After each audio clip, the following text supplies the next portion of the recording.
3 months after the divorce, my ex-husband knocked on my door. His white moonlight, Celeste, had been hospitalized after a suicide attempt. In order to take revenge for Celeste, my husband allowed my 9-year-old son, Gabriel, to punish me.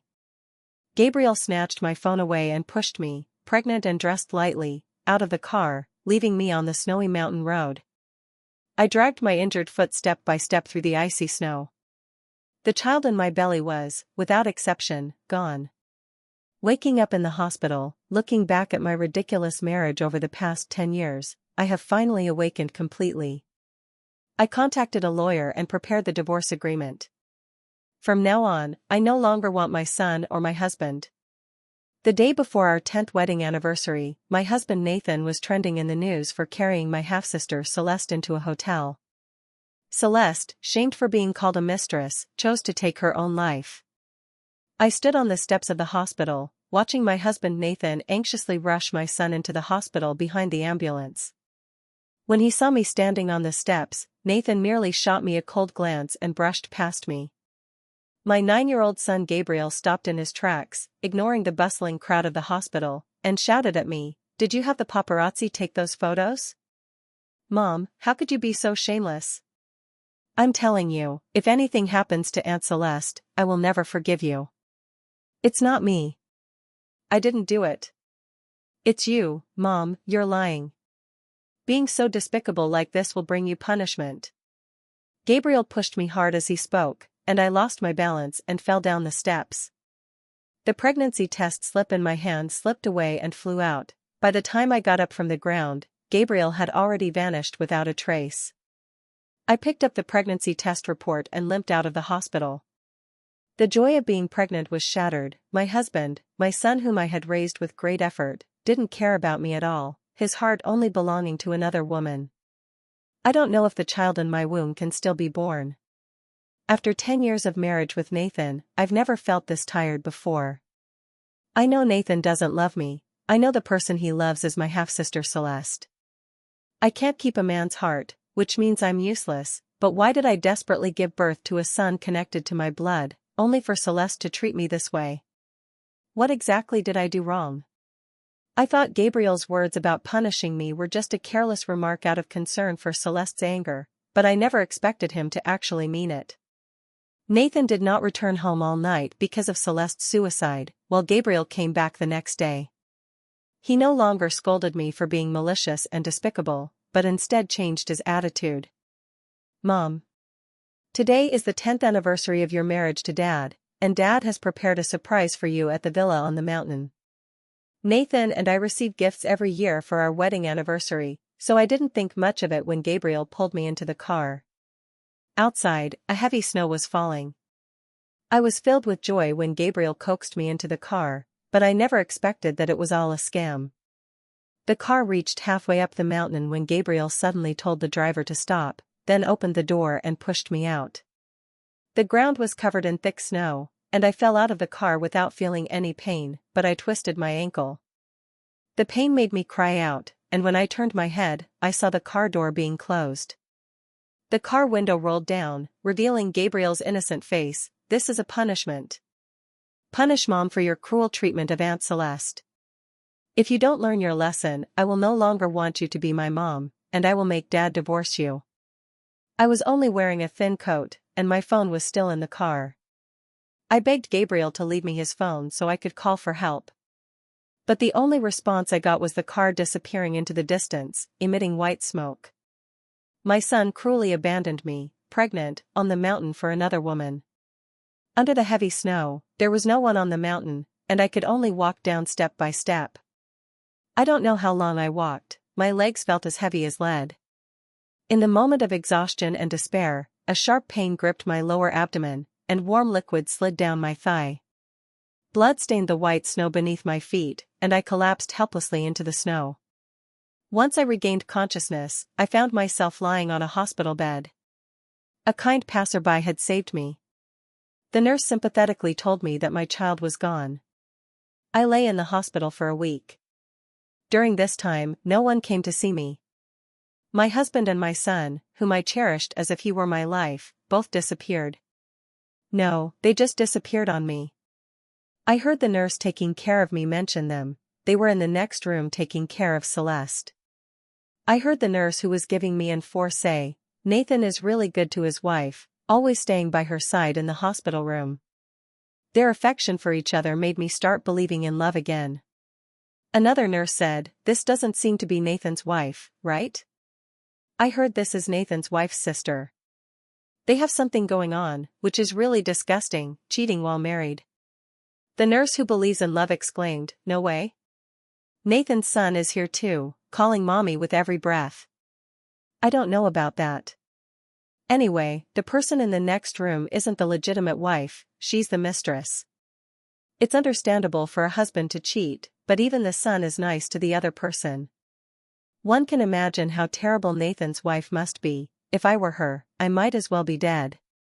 The two nurses were discussing leaving, and I, the original wife they referred to as better off dead, could only manage a pale smile.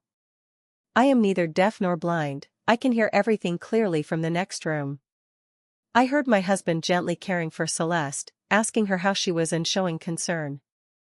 I heard my son call Celeste mom, and he said that I, the shameless culprit, should apologize. Mom likes to put on an act. She definitely doesn't plan to come and apologize to Aunt Celeste, so she's deliberately turning off her phone to ignore us. "Aunt Celeste, don't worry, I will make sure Mom comes to apologize." Gabriel's voice was loud and penetrating. "If she doesn't apologize and repent, I won't recognize her as my mother." Heart dead, tears dried describes my current situation. Having suffered and despaired, I have finally come to a great realization. I placed the divorce agreement on the table in front of Nathan, and he impatiently asked me, "What are you causing a scene about this time? Isn't the lesson from last time enough for you to reflect on?" I sincerely apologize, I didn't cause a scene, I've delayed you all these years, just sign it, you're free now. Seeing that I didn't seem to be joking, Nathan finally looked up and scrutinized me. "Sylvia, have you thought this through? The tactic of feigned indifference won't work with me. I won't give you a chance to turn back." I nodded, "I've thought it through clearly." "Just sign it." Nathan's face showed irritation. "We're getting a divorce, Gabriel won't let you take him away." Gabriel looked at me with a look of disgust and proudly snorted, "I won't go with you. If you want to leave, go by yourself. If you leave, I can have Aunt Celeste be my mom." Once, hearing Gabriel say that would have driven me mad with anger. But now, I couldn't care less. I tugged at the corner of my mouth. "Don't worry, I never thought of taking you away. From now on, whoever you want to be your mother has nothing to do with me." I love Gabriel to the core, and I know that a child without a mother's love will have a hard life. To give Gabriel a complete home, it is because of Gabriel's existence that I endure Nathan and Celeste's relationship time and time again. My tolerance has not received any reward. Looking at my son, who sees me as an enemy, I feel relieved. Everything in the world is about fate. Since there is no mother-son bond between us, I have no need to force it. From now on, I will live for myself. After Nathan signed, I picked up the suitcase I had packed long ago and left the home I had lived in for 10 years. I moved to an apartment in the east of the city, which was my house before I got married. After tidying up in my own home all day and having a simple bowl of noodles, I lay down and slept soundly without any dreams throughout the night. Since marrying Nathan, I haven't slept this soundly in many years. I am the young lady of the richest family in the South City, the legitimate young lady of the Wynn family. However, everything changed after Celeste's mother appeared with Celeste and her brother. Celeste's mother is my father's mistress, but her eldest daughter Celeste is a year older than me. My father had already cheated on my mother with Celeste's mother. In this world, whoever holds the power of discourse holds the truth. Since the day my grandfather's company fell, my father no longer shied away from his relationship with Celeste's mother. My mother, unable to endure the humiliation, chose to divorce and moved away from the Wynn family with me. They say good will be rewarded with good and evil with evil, but the truth has never been like that. My scumbag, heartless father's career is thriving, and as a result, Celeste's daughter, the mistress, has suddenly become the top socialite in South City. Celeste is versatile and the darling of the socialite circle. She and her fiancé Nathan frequently make headlines. The Wen family and the Fu family both live in the prosperous southern part of the city, while my mother and I live in the poor northern part, several dozen kilometers away from the south. I work multiple jobs every day to make a living. I would never have crossed paths with people like Celeste and Nathan in my lifetime. But fate forced us to intersect. My mother fell seriously ill and needed money, and Celeste had an accident during a snowstorm while skiing in Switzerland and has since disappeared without a trace. Wen Jia and the Fu family both did not want to lose their mutual support, so they thought of me, this abandoned pawn. I agreed to the marriage alliance for my mother's medical expenses. Nathan and I went from being strangers to becoming a couple. After getting married, I quickly became pregnant and had Gabriel. Although Nathan and I didn't have a foundation of feelings, we got along fairly well. At first, Nathan was good to me. He would come home on time and would let me accompany him to events. On my birthday and during the holidays each year, I would receive gifts that he arranged for someone to prepare on time. Nathan is good-looking and very talented. I gradually fell in love with him, for the sake of our family, for the children. I was diligently being a wife and a mother, and I thought our family of 3 would continue to be this happy. Unfortunately, this was just my one-sided wish. In the 8th year after Nathan and I got married, the missing Celeste suddenly returned. According to Celeste, she was rescued after the avalanche, fell into a coma for 3 years, forgot many things, and only recently began to gradually remember the past. After Celeste returned, a third person began to emerge in Nathan and my marriage. Nathan brought Celeste into his company as the chief secretary. They spent every day together, and rumors began to fly everywhere. I saw Nathan and Celeste's news trending countless times. For the sake of the child, I chose to endure. I didn't want my young Gabriel to become a child of a single parent. But I didn't expect that everything was just my one-sided wish. The child I gave birth to carries half of Nathan's blood in their body. It is this similar half of blood that, surprisingly, is as attached to the same woman as his father. I don't know when it started, but Gabriel began to hate me. He found me too controlling. He thought Celeste was gentle and virtuous, always listening to him and accommodating him, fulfilling all his needs and treating him well. But my biological mother is very bad, controlling everywhere and making him feel unfree. At first, Gabriel said he hated me and didn't want me to be his mother. I thought it was just childish talk. Until Gabriel's 8th birthday, his wish was for Celeste to be his mother and for me to disappear forever. I felt very sad in my heart. The child I carried for 10 months despised me as a mother. I began to deeply reflect on where I had gone wrong. Later, I found that things were developing in a direction I couldn't control. Gabriel helped Nathan and Celeste date under the guise, and he insulted me because of Celeste. He roughly shoved me for Celeste. I thought he was still young, and as long as I reasoned with him, I could teach him well and help him become a good person who can distinguish right from wrong. Unfortunately, this was just my wishful thinking. I never knew a child could so despise their own mother. Gabriel saw me as a stumbling block in the union of Nathan and Celeste. He likes Celeste unconditionally. The school wants Celeste to attend the parent-teacher meeting. The sports meet requires Celeste to participate, and at the birthday party, he holds Celeste with one hand and Nathan with the other. Even outside, he never wants to call me mom. He says having a mother like me is a disgrace. This time, Celeste and Nathan's indiscreet date made it to the trending topics, and Gabriel actually blamed it all on me. Waking up in the hospital, I finally understood a truth. Some people are demons from a young age. There's no way to change that, so from now on, I will completely give up on Gabriel. Giving up means rebirth. In the 10 years since I married Nathan, I have never felt at ease. I decided to start my journey of slowly rediscovering my former self through travel. First, I went to Yunnan, then to Tibet, followed by Inner Mongolia, and finally to Xinjiang. The undulating Yunnan Guizhou Plateau is breathtaking. Having seen the snow-capped mountains and run across the endless green grasslands, I now find myself in the vast and boundless desert. The sky is filled with yellow sand, desolate and peculiar, and I deeply feel the beauty of nature.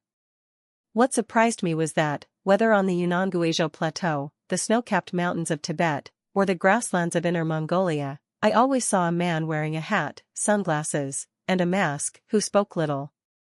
I had never heard him say a word, nor had I seen him make a phone call. In fact, I had never seen his face. The car we were riding in passed through the no man's land, and he sat quietly next to me, wearing a hat, sunglasses, and a mask. This strange man piqued my curiosity, and I glanced at him a few more times. He sat quietly by the window, his gaze fixed on the desert. I couldn't see his expression, and for some reason, I always felt he was very mysterious. Adventure always comes with danger, and an accident occurred while our car was crossing the no man's land.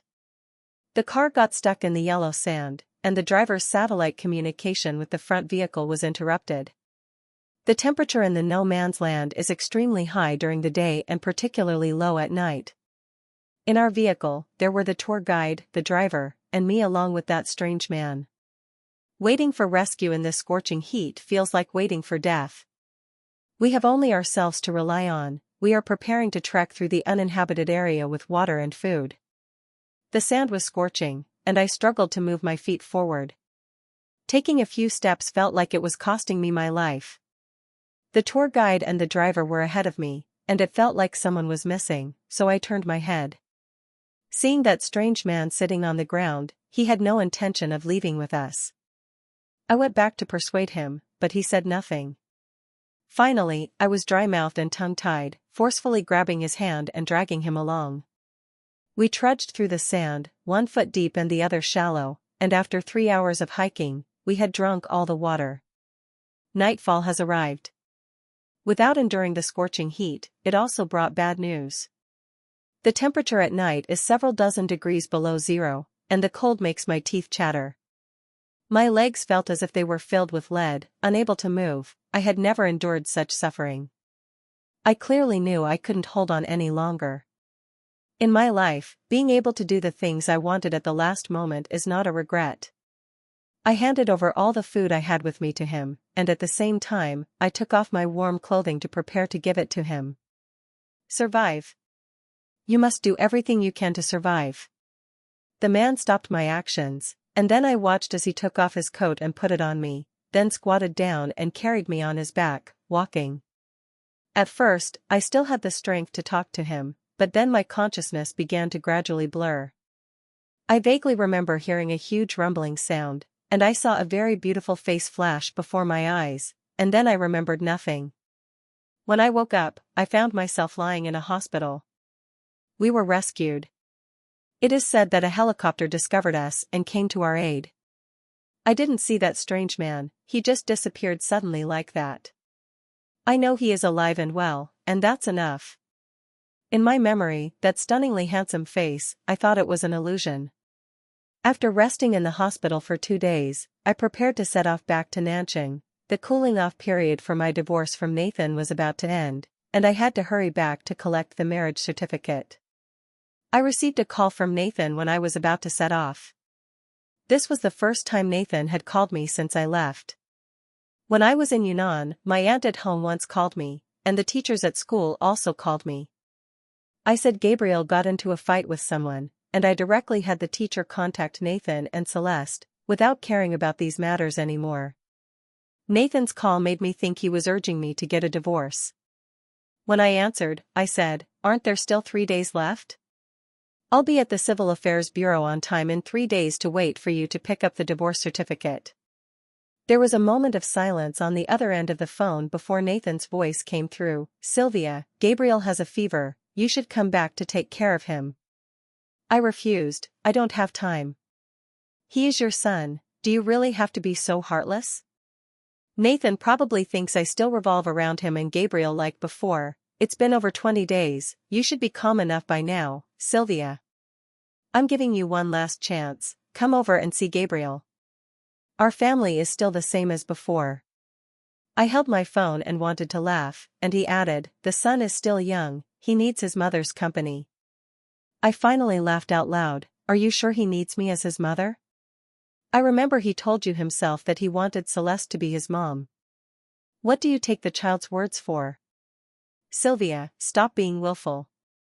I have no obligation or responsibility to look after him. He is your son and has nothing to do with me.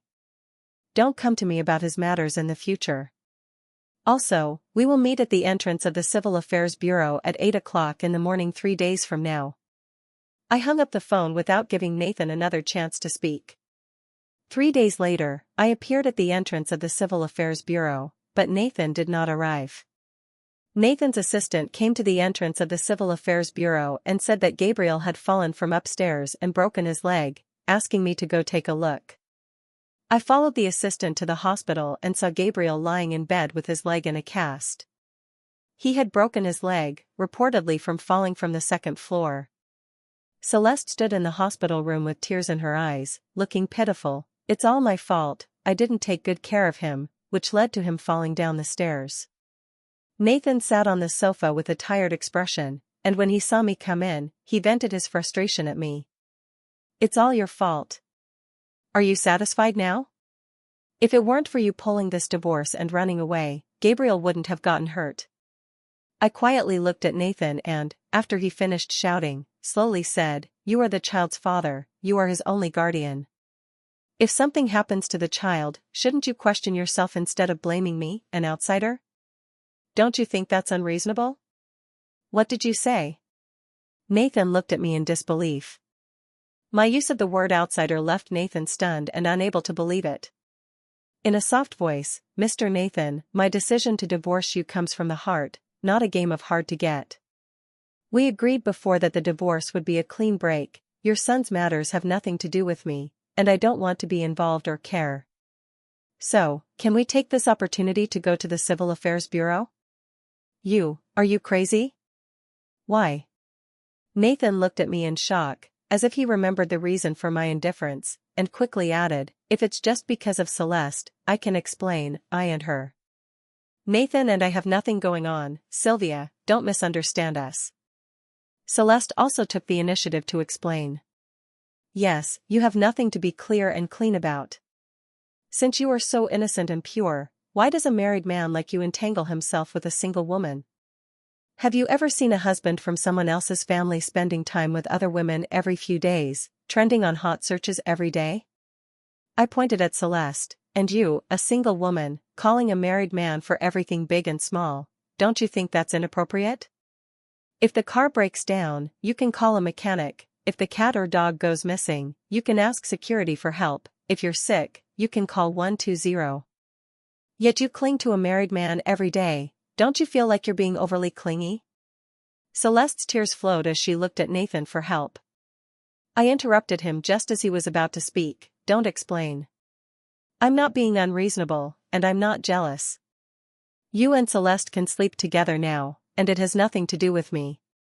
I just want to tell you that your matters have nothing to do with me. Don't involve me, I just want a divorce." Celeste ran out crying. Nathan angrily smashed things, making a lot of noise, and the sleeping Gabriel woke up. Gabriel saw me pouting and crying in grievance, while I stood coldly beside him, watching. There was no concern on my face, no heartache, as if I were looking at a stranger. I thought Gabriel would yell at me like he used to vent for Celeste, but he didn't. He cried out to me, "Mom." He probably thought that if he shed a few tears, I would come over to comfort him. I didn't move, calmly looking at him. "Young Master Gabriel, I am not your mother is Celeste, you have mistaken me for someone else." "Mom, don't you want me anymore?" Panic flashed in Gabriel's eyes, tears streaming down. "It hurts so much." I calmly narrated, "You have to endure the pain. And let me correct you, it's not that I don't want you, it's that you have a new mom. I'm just fulfilling your wish. We agreed on this, Master Gabriel, don't you remember?"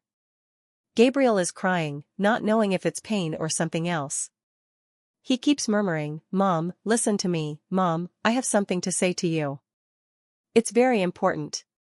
Master Gabriel has something to say to your father, just leave me out of it, I have no obligation."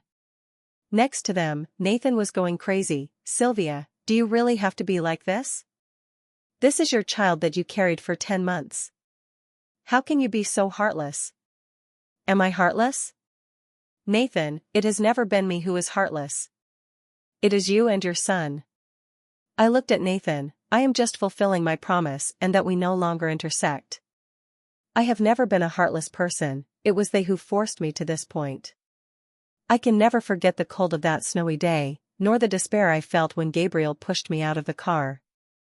My hands and feet are frozen and swollen, and the child in my belly has just disappeared. All of this is thanks to the two people in front of me, who were once my relatives. I always thought we would support each other, but I never expected they would hurt me like that for Celeste. I think of my experience in the no man's land, where I was unwilling to give up on a stranger, and he, in turn, did not give up on me either. Love and giving are complementary, a stranger can do this for me. Why does the man I devoted 10 years of feelings to, the one who I struggled to give birth to our son, treat me this way? I have always felt it was my fault, that I didn't do well enough. Now I realize that it wasn't my mistake, the ones at fault are them.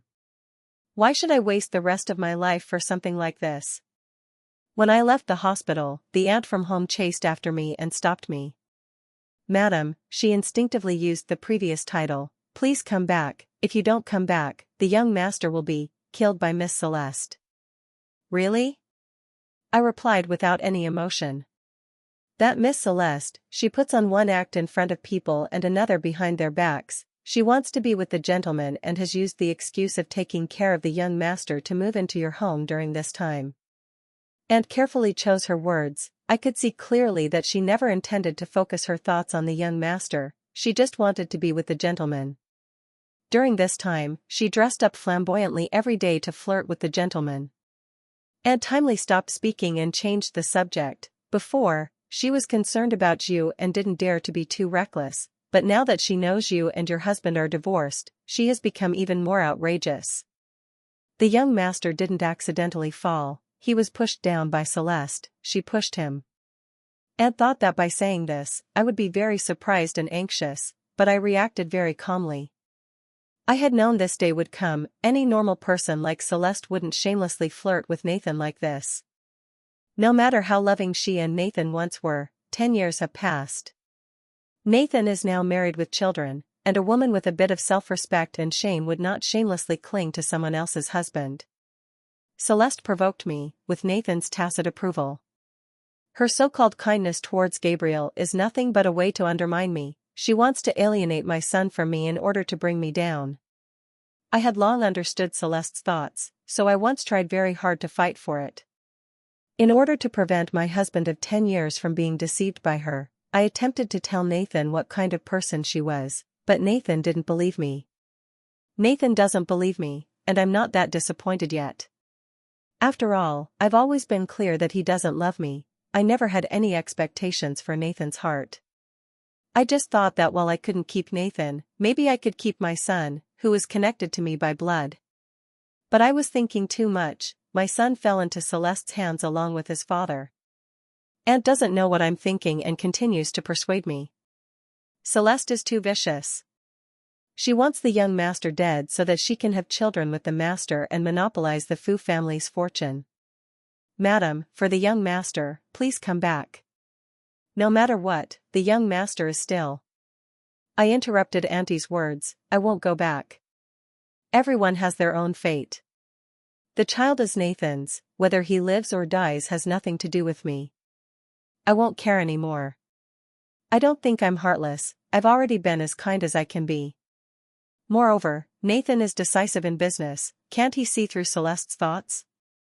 He loves Celeste, and Gabriel is his only son, now it depends on how he will choose, whether to have his son or the woman he loves. No matter how Nathan chooses, it has nothing to do with me. I am determined to divorce Nathan, with no room for compromise. Nathan, however, didn't know what was going on and refused to get a divorce. Today he made excuses about a meeting, tomorrow he said he had to see a client. While he kept avoiding going to the Civil Affairs Bureau to take the final step with me, Celeste thought it was because of me, and she couldn't wait any longer. Celeste took the initiative to come to me, not pretending to be gentle or kind. She directly handed me a pregnancy test result, I'm pregnant. It's already been 3 months. I didn't look at the pregnancy test result that Celeste handed over, smiling, so what? Are you going to find Nathan about the pregnancy? What do you want from me? The child isn't mine. Celeste did not see anger and madness on my face, she was very disappointed and continued to attack me. Nathan loves me very much, he only feels pity for you, after all, you have taken care of him like a servant for 10 years.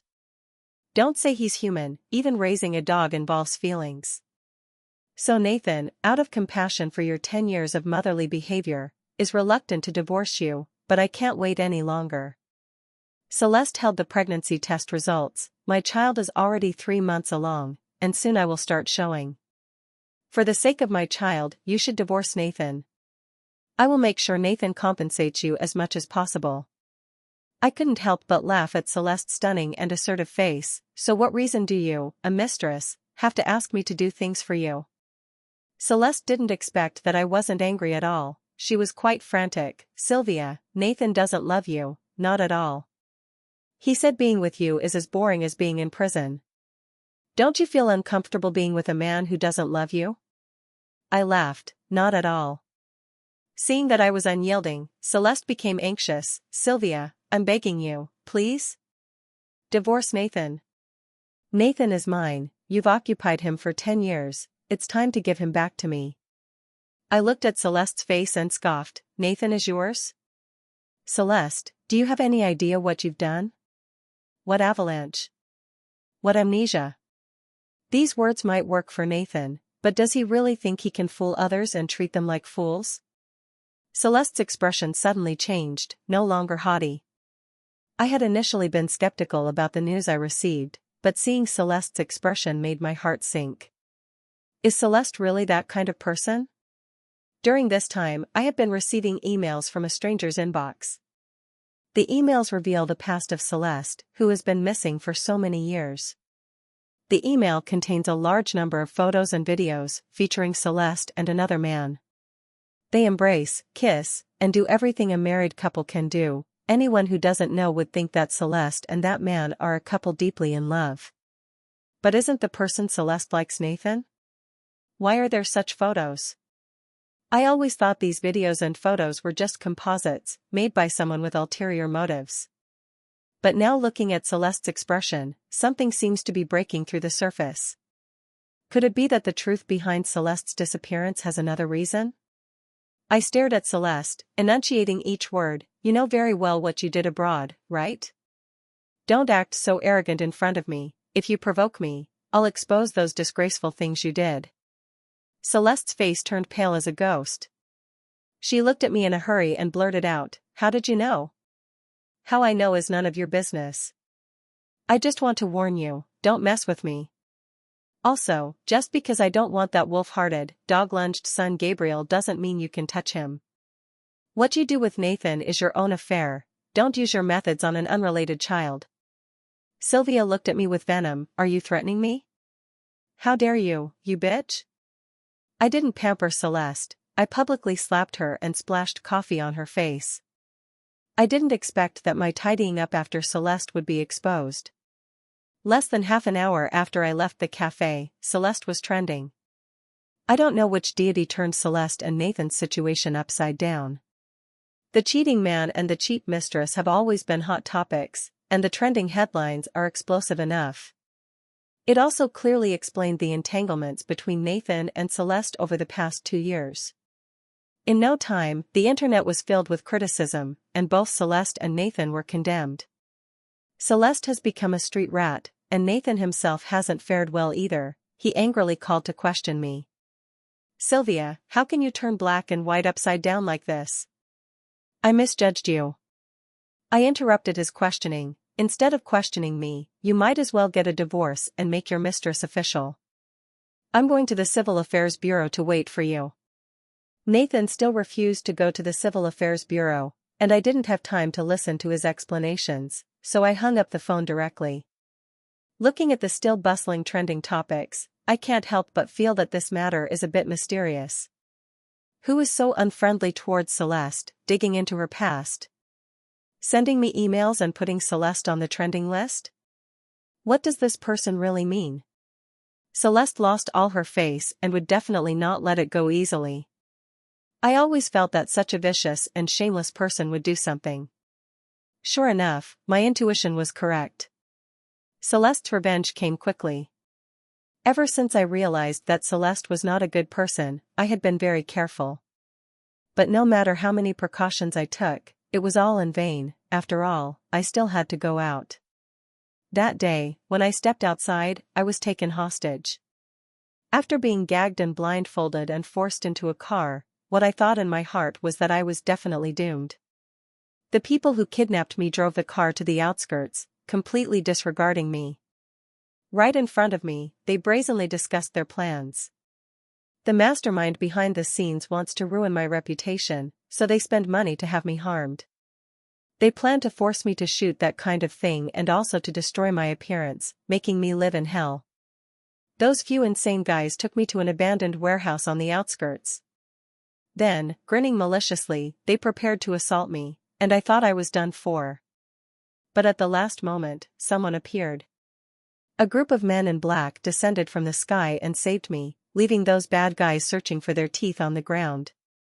I stared blankly, as if in a dream, at the man being surrounded by the men in black.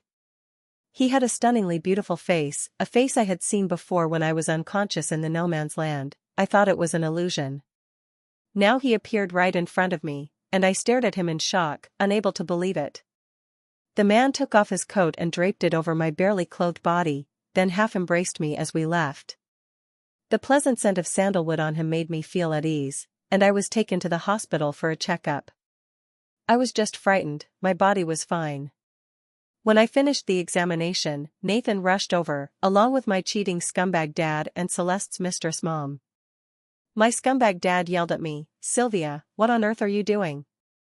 Why did you send your sister to the police station?" Sylvia's mistress mother was also crying, "Sylvia, we have been so good to you, how can you repay kindness with enmity and wrong your sister?" The useless father was furious. "I warn you, go to the police station immediately and withdraw the kidnapping accusation against your sister, you are slandering her." I didn't call the police, nor did I have any evidence to prove that those people were instigated by Celeste. But Celeste was arrested, and the only person I could think of was the man who saved me. He must have helped me. Why would he help me? I couldn't think of a reason. Looking at my furious scumbag of a father, I said hoarsely, "What if I don't?" My scumbag dad shouted, "If you don't listen to me, I won't let you off." "Do you want to tell me in detail how you plan to deal with me?" I asked my scumbag dad with a cold laugh. "Are you still using my mom to threaten me? Making me your pawn? You should know that my mom has been gone for 4 years, right?" The scumbag father looked at me, his gaze unnaturally avoiding mine, and softened his tone. "I know you're angry, but you can't slander your sister like this out of nothing. Your sister has such a good personality and temper, you can't treat her this way." The baseless slander against Celeste, I don't know how that scumbag father could say such a thing. I have no power or influence, what ability do I have to slander Celeste? If Celeste was caught, it must be because she did something. I don't believe the police would wrongfully accuse someone for no reason. I chuckled and looked at Nathan, who had been silent beside me. "Do you also think I wronged your beloved? Was it not her who kidnapped me?"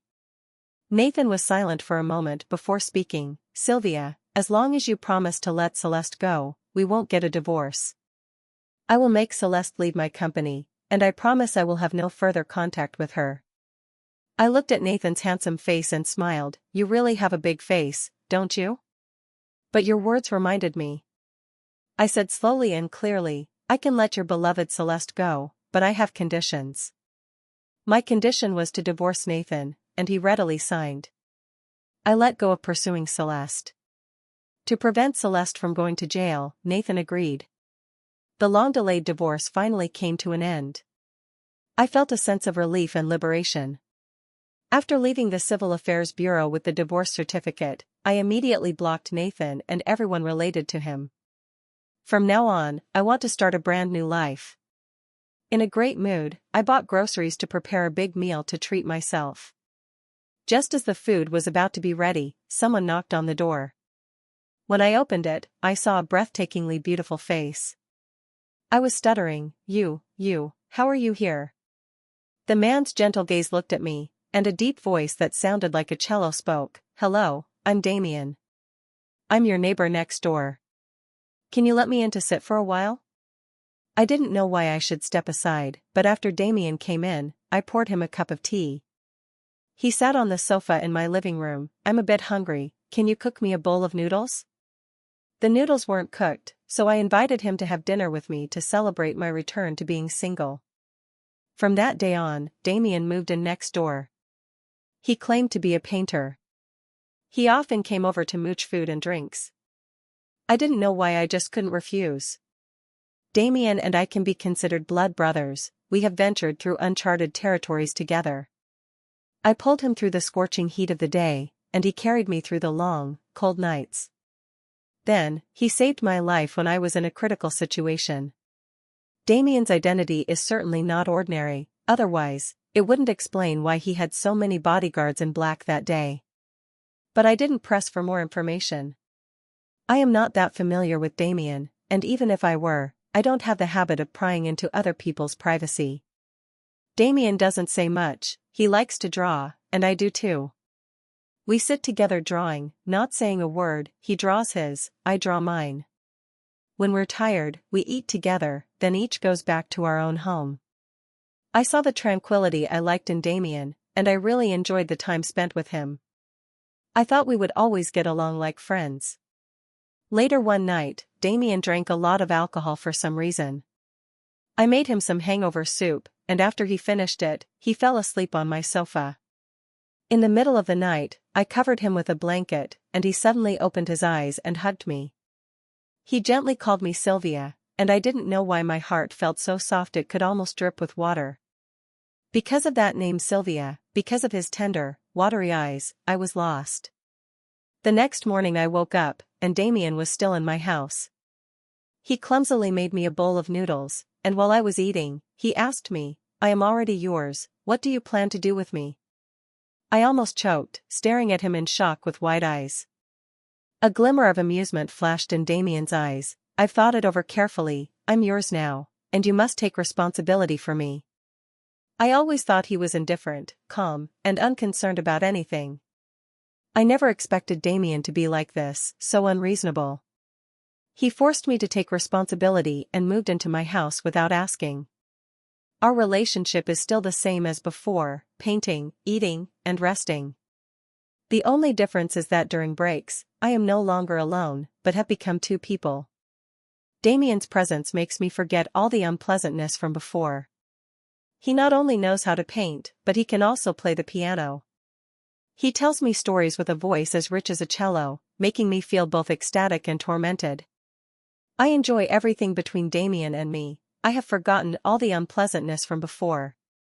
If it weren't for Nathan suddenly showing up, I would have forgotten that I was once married and had a child. The day Nathan showed up was my birthday. Damien prepared flowers for me and even cooked dinner himself. We turned off the lights, and when we made a wish over the cake, the doorbell rang. I got up to open the door and saw Nathan and Gabriel standing at the entrance. Nathan held a cake and hugged flowers, while Gabriel held a beautifully wrapped gift. I blocked them at the door. What's the matter? Today is your birthday, and Gabriel and I came to celebrate with you. Sorry, I don't need you, please go back where you came from. Sylvia, the things that happened before were my fault, I didn't know. Nathan's face rarely showed a look of guilt. I didn't know you were pregnant, I thought. I'm sorry about the child. Gabriel also apologized. Mom, I will never disobey you again. Will you forgive me? Let's start over as a family. Yes, we have Gabriel. Sylvia, all the past was my fault. I will treat you well, I swear. I have already let Celeste leave the company. I will never have any relationship with her again. Damien walked behind me under Nathan's assurance, and when he saw Damien, Nathan's expression was as if he had been struck by lightning. He stammered, You, how could you be here? Damien reached out and hugged me. Why can't I be here? You all? Sylvia, you all. This is my boyfriend. I spoke calmly. Nathan's face was very pale. He should know Damien, and he seemed to want to say something. Damien interrupted him. I'm going to celebrate my girlfriend's birthday, so you two please leave. He said this with a smile, and Nathan actually didn't dare to look at Damien, turning around to pull Gabriel away. I'm sensitive to the fact that something is wrong, you know, Nathan, sort of. Damien laughs. Blow out the candles first, let's continue to make a wish. I didn't think much of it. After all, the Fu family is one of the top families in Nanching. It's normal for Damien to know Nathan, and I made a wish while blowing out the candles. Damien gave me a birthday gift, a very exquisite turquoise bracelet. He personally put the bracelet on my wrist. That night we were entwined until late, utterly exhausted. In the morning, I woke up, and Damien was not there. However, breakfast was laid out on the table. As I was eating breakfast, the doorbell rang again. I opened the door and saw Nathan lingering at the entrance. What exactly do you want to do? I'm being quite rude. Nathan's voice was unusually soft. Sylvia, let's talk. What is there to talk about now that we are already divorced? Nathan, I don't want to see you at all. Sylvia, I have something very important to tell you. I impatiently let Nathan in. He sat down in the living room, staring at the painting that Damien and I had hung on the wall for quite a while. Then his gaze swept around the room and landed on the easel, and he said with difficulty, "You actually like painting, and you do it so well. Mr. Nathan, just tell me your purpose directly." Sylvia, I never thought about divorcing you. I just thought you were sulking. I thought that after we both calmed down, I thought that if I let Celeste go, you would come back. I laughed. Mr. Nathan, is this all you have to say to me? You didn't fall in love with me after our divorce, did you? What a cliché story this is. But I am not moved at all. Instead, I feel very disgusted. Nathan's face flashed with embarrassment. Sylvia, I know you don't believe me, but I have indeed discovered that I love you. I once thought the person I loved was Celeste, but now I realize that Celeste was just an unattainable desire from my youth, while you are already connected to me by blood. I feel so disgusted that I want to vomit. Do I need to remind you that Celeste is pregnant? Nathan. Your behavior of eating from one bowl while looking at another is really disgusting. Nathan's face looked very grim as he stared deeply at me. Sylvia, I know you hate me. I'm truly sorry for what happened before. I genuinely want to reconcile with you. We have Gabriel, and you can't let our child suffer because of our breakup. No. I have been entangled with Gabriel and you for 10 years, Nathan. I should have pulled away when Celeste returned, but I was soft-hearted for the sake of the child, and because of the child, I was tormented by you and Celeste for 2 years. You and Celeste were all lovey-dovey. Have you forgotten all the accusations Celeste hurled at me? But I remember. I said softly, I barely managed to jump out of that pit of fire with a bloody lesson. What reason do I have to go back? Nathan hung his head. I'm very sorry about the child. I didn't know you were pregnant, I really didn't know. Alright, I don't want to bring up the past anymore. Nathan, we can never go back. Even if I die, I won't be with someone like you. Nathan finally understood my feelings, his face pale. I know I hurt you, but after 10 years with Sylvia, I must tell you one thing, Damien is not a good person. I looked coldly at Nathan as he continued, he is from the Gu family in the capital, the most ruthless person in the Gu family. Do you know how cruel he is? To gain control of the Gu family, he would even abandon his own mother. A person who can kill their own mother will never have a heart of compassion. Sylvia, I truly care for your well-being, you should leave Damien. I remembered Damien sitting in the desert, his face covered with a mask, his eyes hidden behind sunglasses, but for some reason, I didn't know why. I could actually feel his sadness and pain, that empathetic sorrow and suffering compelled me to approach him, to persuade him, and to pull him up without a second thought. I don't know if what Nathan said is true, I only know that when I was on the brink of death, Damien did not give up on me. The son to whom I gave everything, my blood-related son, abandoned me, but Damien, as a stranger, did not give up on me. That is enough. Damien returned 3 days later. He looked weary from his travels, but he clearly seemed very happy as he walked in. I made dinner as usual, and Damien clumsily helped me beside the stove. We had dinner like before, and after the meal, Damien went to wash the dishes. I sat on the sofa unpacking the gift he brought me. The phone rang suddenly, and I looked at the unfamiliar number and chose to reject it. The other party persistently called again, and I answered. On the other end was the voice of my scumbag father. It was you who instructed Gabriel to do this, right? You ungrateful daughter. How can you be so malicious? I was baffled. If you're sick, go see a doctor and stop bothering me. I didn't expect you to be so vicious and shameless. Why would you do this to Celeste? She is your sister. How did I raise something like you? I hung up on my scumbag dad, feeling confused, and then I discovered the news alert. It turned out that Celeste was in trouble. Celeste, with her big belly, wandered around after Nathan and I divorced, even spreading the word that her child was Nathan's. Nathan's parents had always liked Celeste, and as soon as they learned that Celeste was pregnant, they immediately began to bring Nathan and Celeste together. It was supposed to be a natural outcome, but Nathan, for some unknown reason, was unwilling to reconcile with Celeste. Gabriel also unusually quarreled with Celeste, resolutely refusing to let her in. He even said that Celeste was two-faced, malicious, and shameless, wanting to harm him. The Fu family, of course, did not believe Gabriel's words, thinking that I, this divorced woman, was instigating Gabriel. They disregarded Gabriel's objections and planned to announce Celeste and Nathan's affair at the Fu family's dinner. Then Gabriel, furious, pushed Celeste down the stairs. Celeste had a massive hemorrhage and lost the baby, and her body was also harmed. It is said that her uterus was removed, and she will never have children again in this lifetime. The scumbag dad and Celeste's mistress were furious when they found out. They believed I had instigated Gabriel to do all of this and wanted to throw the dirty water onto me. I never expected that even after I had backed down to such an extent, they would still slander me. The scumbag dad and Celeste's mistress hate me to death, spreading rumors that I instigated Gabriel to do all of this. They are forcing Nathan to take responsibility for Celeste, or else they will blow this whole thing up. My scummy dad sent a vicious message after I hung up. For the sake of your precious son, you'd better make him obediently accept Celeste, or I'll expose everything to the media. You wouldn't want to see your son ruined, would you? They were convinced that I would do anything for Gabriel. They were really bullying me. I was so angry that I threw my phone out. Damien took off his apron and walked over to me, holding me in his arms.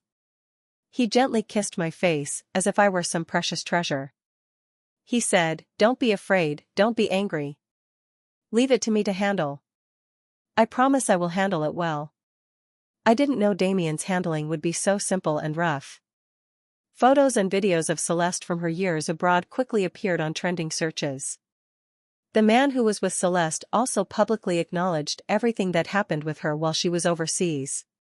Celeste never experienced an avalanche, she simply fell in love with someone else. That was a Chinese-American businessman Celeste met abroad. He and Celeste fell in love at first sight, and they quickly fell into a passionate romance. Celeste was captivated by the man's tenderness, but she was also reluctant to give up her position as the young mistress of the Fu family. Celeste has always liked to plan things in advance. She wants that wealthy Chinese businessman, but also wants to control Nathan as a backup for the future. So she and her mistress mother forged the so-called avalanche. I have to say that Celeste's intuition is very accurate. The man Celeste found, after providing her with 6 years of a wealthy life, faced investment failures and went from being a millionaire to being in debt. Without the abundance of material enjoyment, love also began to lose its flavor. Celeste no longer found men gentle, seeing Nathan's business, which she had abandoned, grow larger and larger, she felt envious. Celeste wanted to reclaim everything that belonged to her, so she divorced her burden of a husband and returned to her home country. Then she fabricated a lie to get close to Nathan. Nathan still had lingering feelings for her, so the two began a tangled relationship.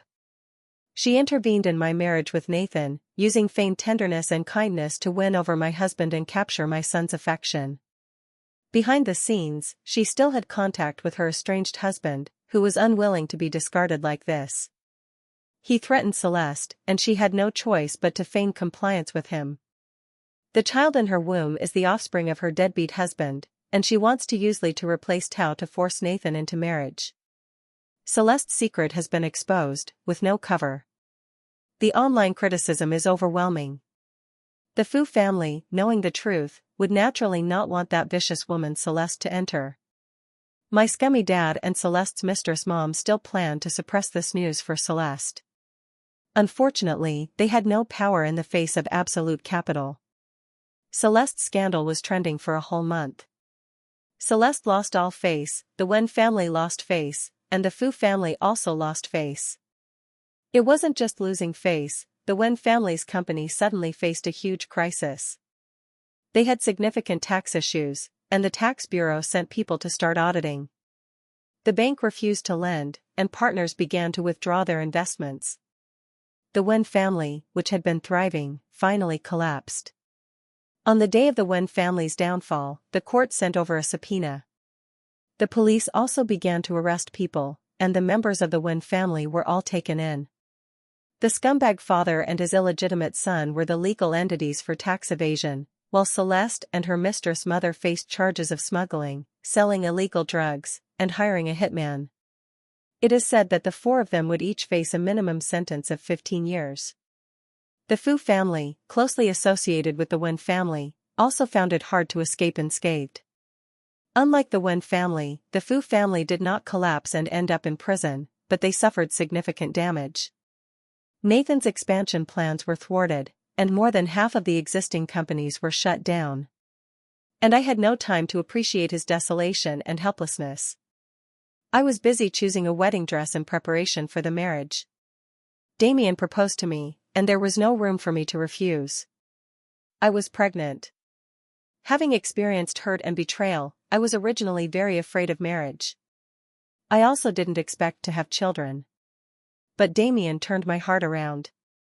In his gentle care, I forgot the unpleasantness of the past and only wanted to be a woman who was loved. When I married Nathan, there was no wedding. I simply obtained a marriage certificate and entered the Fu family in place of Celeste with nothing. Now Damien has fulfilled my dream. Our wedding was very grand, and after the marriage, Damien treated me very well. I was cherished and adored by Damien. I have asked Damien more than once, why choose a divorced woman like me? Damien held me, because of you, I have been reborn. I was once determined to die, but I changed my mind and wanted to live only for you.